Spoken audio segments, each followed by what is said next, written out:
ஓம் நமச்சிவாய. தென்னாடுடைய சிவனையை போற்றி எந்நாட்டவர்க்கும் இறைவா போற்றி.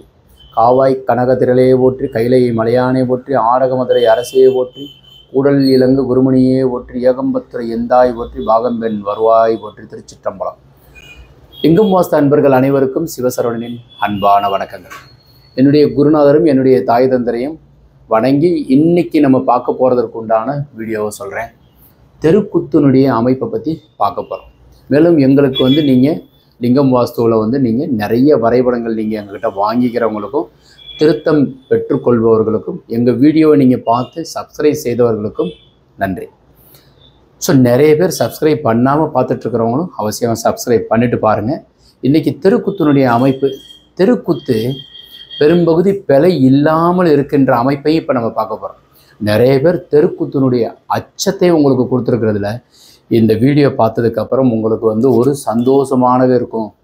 தெருக்குத்து உங்களை பாதிக்காமல் எப்படி செய்கிறது, தெருக்குத்தோட இடம் அமைஞ்சிருச்சுன்னு சொல்லி வருத்தப்பட வேண்டாம். இப்போ நம்ம அந்த தெருக்குத்தினுடைய அமைப்பை பார்ப்போம். ஸோ ஃபஸ்ட்டு கிழக்கு பார்த்துருக்கு.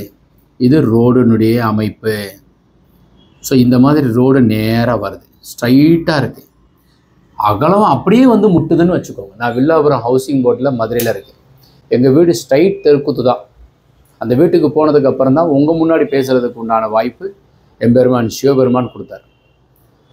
ஸோ அப்போ உங்களுக்கு கிழக்கு தெருக்குத்து ரொம்ப சிறப்பு, முழுவதுமாக இருந்தால் நல்லது.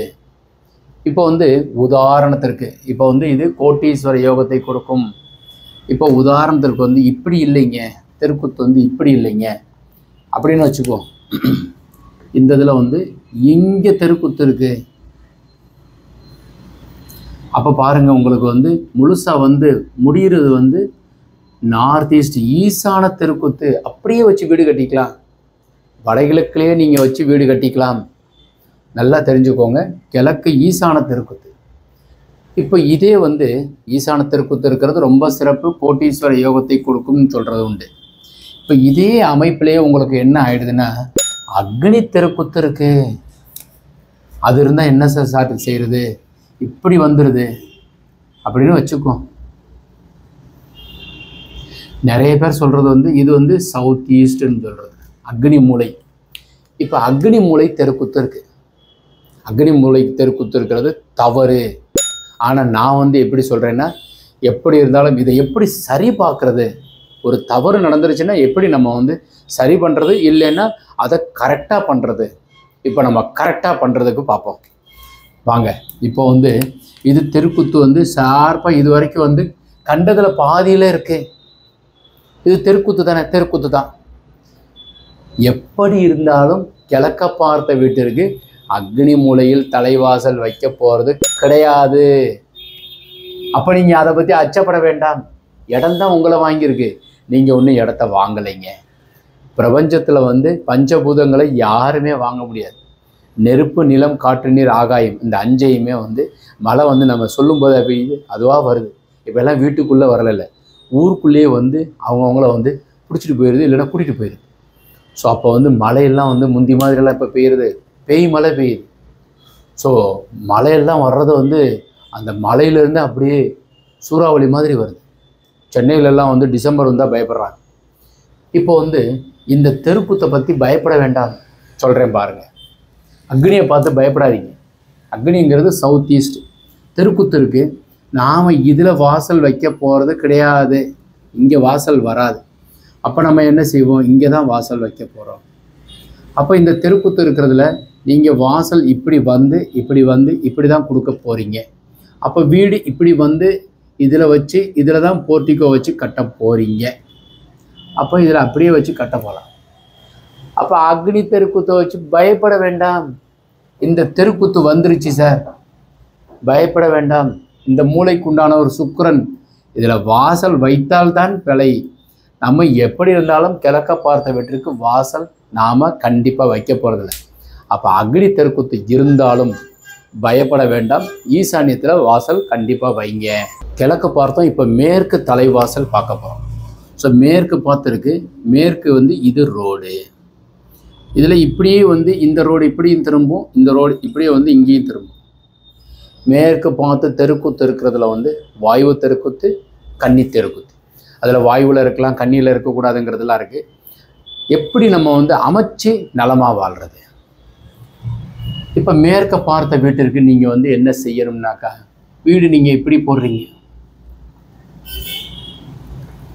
வடக்கில் வந்து 2 வீடாக போட்டிருக்கிறோம், முன் வகுப்பில் கடையை போட்டிருக்கிறோம், கன்னியில் வந்து கடை இதில் ஒரு 10 அடி பாதை போட்டு 2 வீடாக நாங்கள் போட்டிருக்கிறோம் சார். வாசல் ஈசானியத்தில் வச்சுருக்கோம். தெருக்குத்து உங்களை பாதிக்காது. அப்படி இருந்தாலும் கடைக்குண்டான அமைப்பில் போயிடும். அதனால் இதில் வந்து உங்களை நெகட்டிவ் பலன் கொடுக்காது. இப்போ வாயு தெருக்குத்து பார்த்ததுக்கப்புறம் கன்னி தெருக்குத்து பார்ப்போம். இப்போ உதாரணத்துக்கு வந்து நீங்கள் வந்து இப்படி நீங்கள் வந்து வாசல் வந்து வாயுவில் வருது, மேற்க பார்த்த வீட்டிற்கு வாயு தெருக்குத்து இருக்குது. அப்போ கன்னியில் எப்படி இருந்தாலும் நீங்கள் வாசல் வைக்க போகிறது கிடையாது. வடமேற்கு வாயுவில் வைக்கிறீங்க, அப்படியே வைக்கலாம்.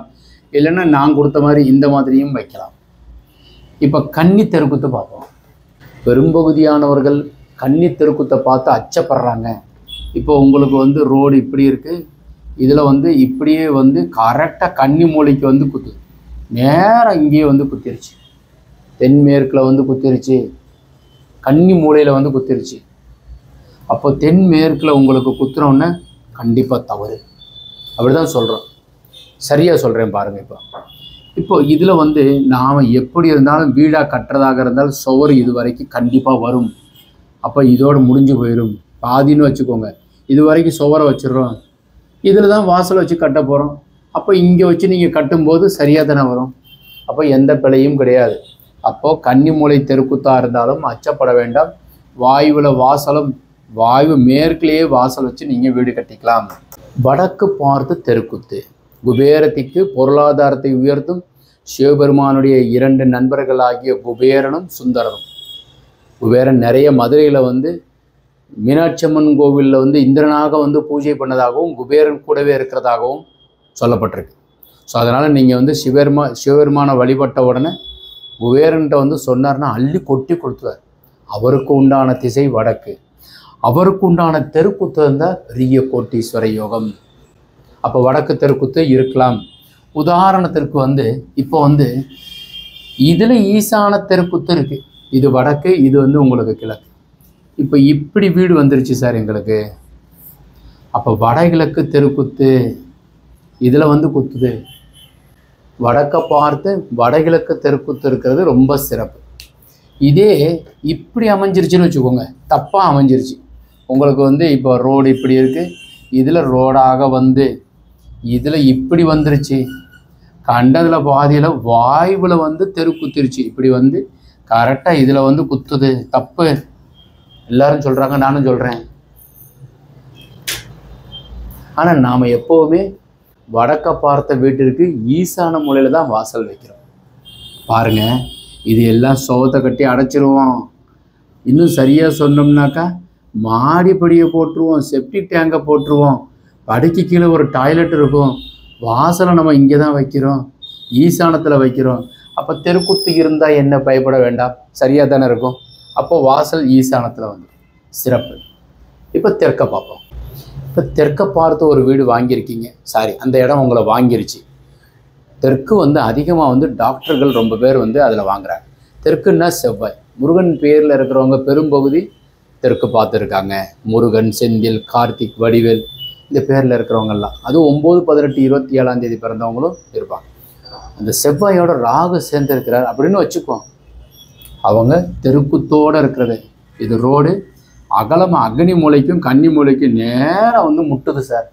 சிறப்பு, நலமாக இருக்க போகிறீங்க. நீங்கள் வந்து கார்த்திக் அப்படின்னு உங்கள் பேர் இருந்துச்சுன்னா கார்த்திக் கோட்டீஸ்வரன்னு போட்டுக்கலாம்.